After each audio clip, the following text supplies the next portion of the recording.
Welcome back, everyone, to another episode of Blind Boys Politics. It's Nicholas Rod here, and I'm alone this morning. Chris could not join us, unfortunately, due to a personal matter.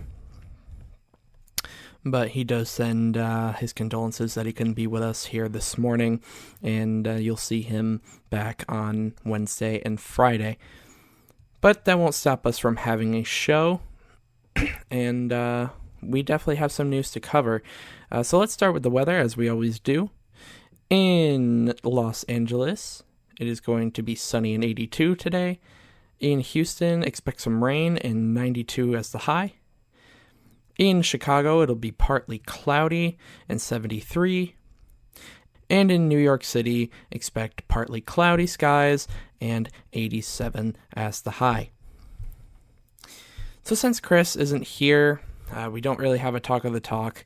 And, I couldn't find anything to really put in here. Chris is kind of the whiz when it comes to that stuff and finding all that. I'm not the best at finding things like that. But just a little bit of an intro, a little bit of an update as to how things are going. Since I don't have Chris to ask me how things are going, I'll just say. Things are going pretty well, though.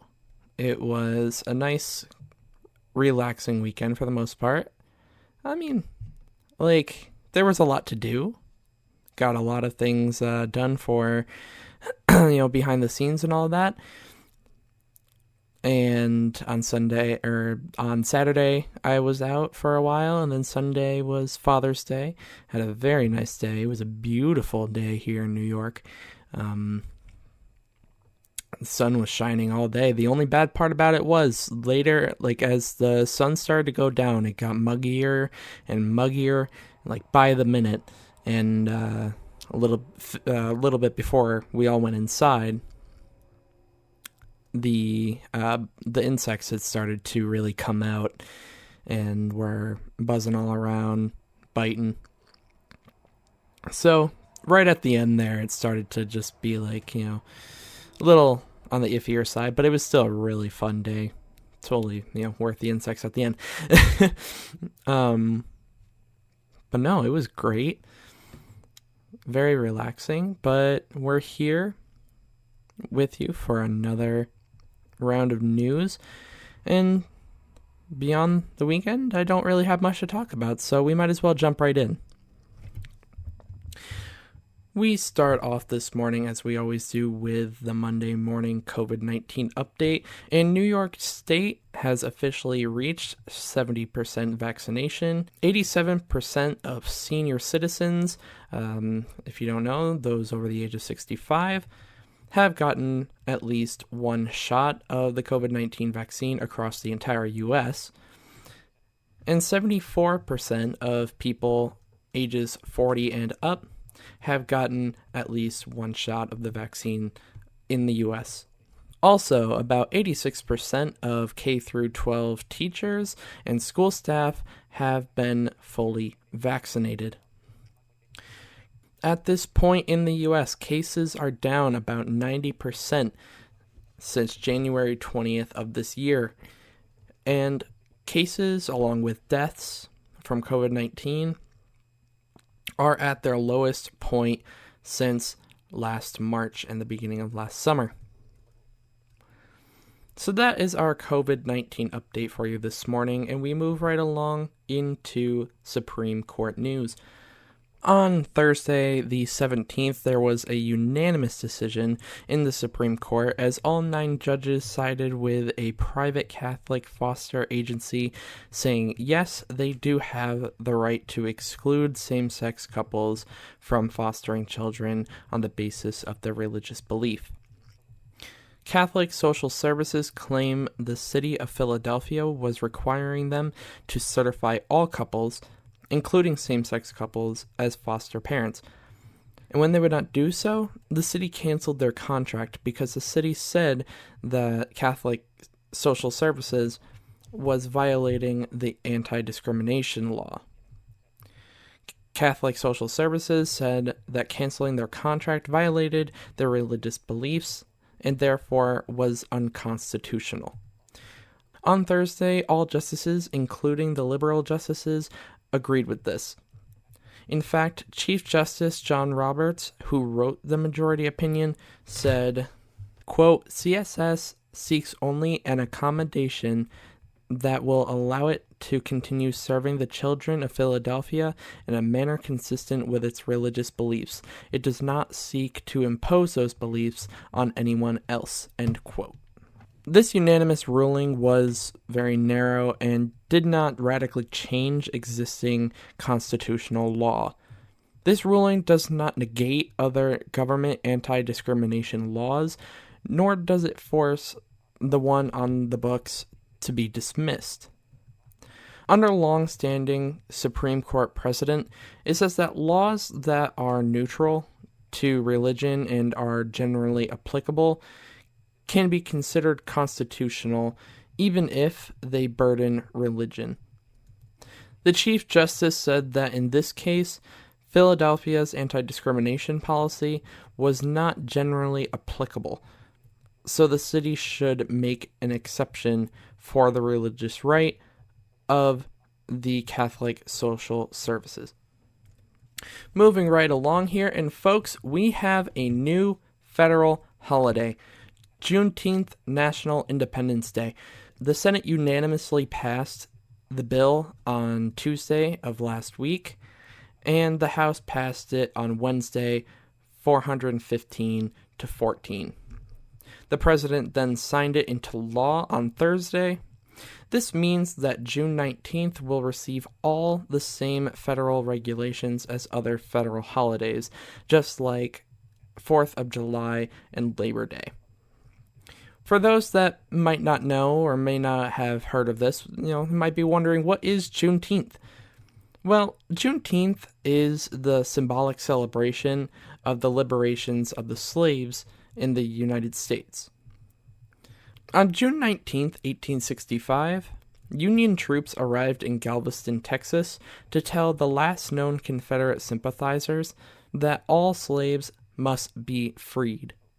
I know 1865 is 2.5 years after President Lincoln wrote and enacted the Emancipation Proclamation, and scholars kind of disagree on what could have taken so long, but it could be anything from stubborn slave owners or all the way down to the fact that slaves were not legally allowed to read. Most U.S. states recognize Juneteenth as a holiday, but now it will become a federal holiday. Ironically enough, the last state to know about the Emancipation Proclamation and the freeing of the slaves, that being Texas, they were the very first state to approve Juneteenth as a state holiday, and that was in 1980. In fact, Republican Senator John Cornyn and Democratic Representative Sheila Jackson Lee, both from Texas, are co-sponsors of the bill. And just a little fact, this is the first federal holiday that has been signed into law since Martin Luther King Jr. Day in 1983.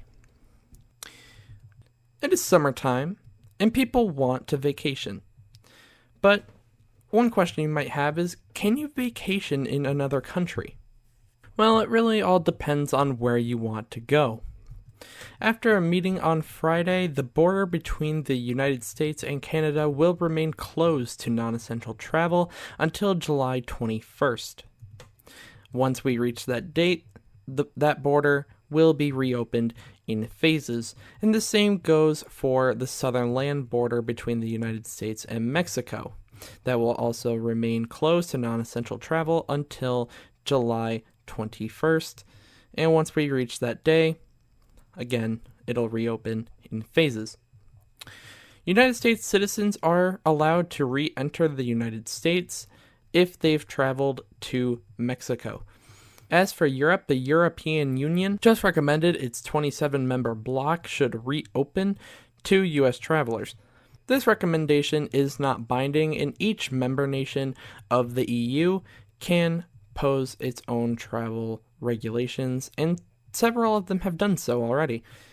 This includes deciding to roll out the welcome mat to U.S. travelers either later this month or in July. Many European countries also require a negative COVID-19 PCR test, mask wearing, and quarantine, and some countries require proof of vaccination before you are allowed to enter. It is important for you to check the U.S. State Department website for any travel restrictions and rules before you book any trip outside of the country. Sticking with the theme of summer, and again, travel is going to increase, and one place that people like to travel during the summer is the national parks. However, if you didn't know this already, if you're unprepared and not careful, these parks can be very dangerous. For example, a man slipped and fell 500 feet in a national park in California. This is one of many unfortunate accidents that the national parks have experienced. Recently, the National Park Service released data that shows the top 20 deadliest national parks. The number 1 national park is North Cascades National Park, with 635 people dying per 10 million visitors. The number 1 cause of death is drowning, with 668 people dying a year. The National Park Service says that their parks are very safe if you are prepared and you always remain careful. Well, that's what we have for you as far as the main news is concerned. Now we move into rapid news. Bike sales continue to rise, and suppliers can't keep up with the demand. Today is day 2 of Amazon's Prime event, and if you haven't bought anything during this event, go read Chris's article over on Medium. The link to our articles is always linked in the show notes. Go over there and read that. He gave some nice insight as to where the best discounts and the worst discounts would be. So go check, go give that a look.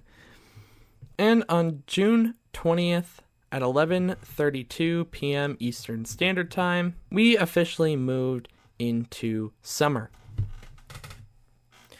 Well, now you all know what time it is. It is time for good news.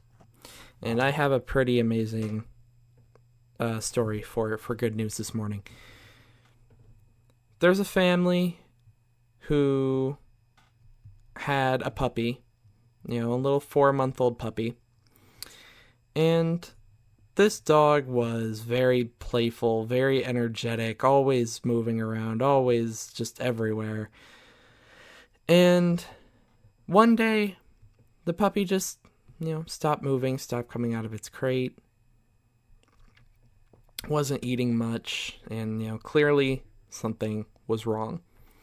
So the family brought him to the vet, and he was diagnosed with parvo, which, if you don't know, is a very dangerous and even deadly disease for dogs if left untreated.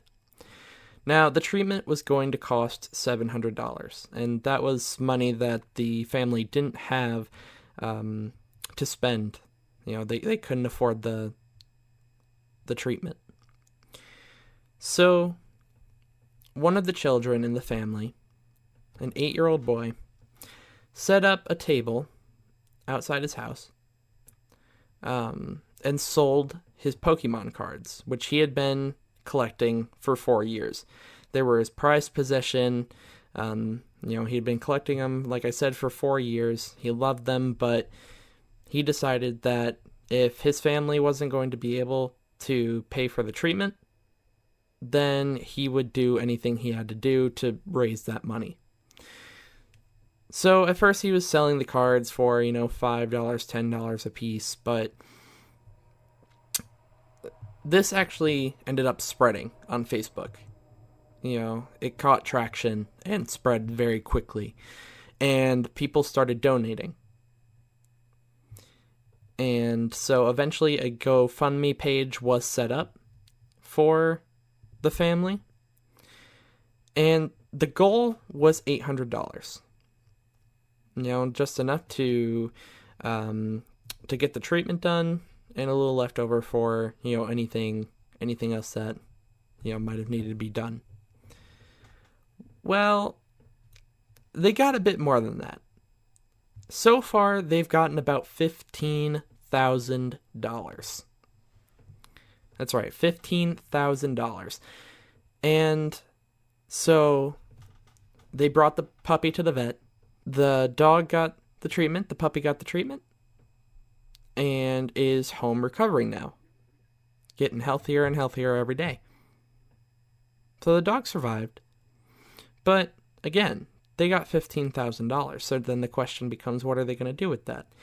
And the family has decided that they're going to use that money and any other donations they get through that GoFundMe page to help pay for other families' vet bills that they can't afford. If they find a family who needs money for an expensive surgery for their pet or anything like that, they're going to use that $15,000 to help pay for those bills.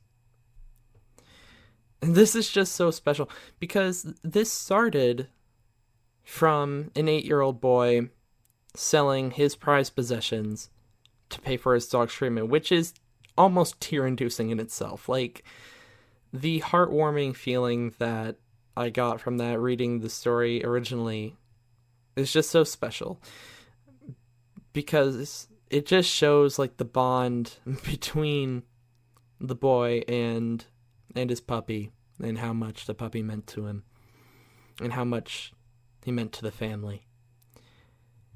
And so, setting up the table, making the sign himself. He made a sign himself, promoting the sale of the cards, and actually being able to let go of his prized possessions like that to save his dog is amazing. But for it to go even farther than that and to have it spread like it did, to get all those donations, and then the family promising to help other families who were in their situation, it's wonderful to see. The bond, the connection between people and between animals, and just, it's heartwarming all around. It's love all around. You can't help but eat this stuff up. It's wonderful. But that is the end of our episode this morning, so make sure to go follow us on Twitter for all the latest and greatest breaking news and live updates throughout the day. And make sure to follow us on our personal accounts. You never know what Chris and I are up to. It's always fun over there. We have some wacky posts. Chris will post pictures of the dog. She's continuously growing. So that's always fun to watch over there. And like I said earlier, make sure to go read our articles on Medium. We always talk about different topics than what we cover here on the show. So you'll get some extra news over there. And you'll definitely enjoy them. So hop over there. All the links to the Twitter accounts and the Medium articles are in the show notes. And that is it for me this morning, guys. Chris, we hope you're back on Wednesday. I definitely hope you're back. And I'm sure everyone else does too. But until Wednesday, guys, see you later.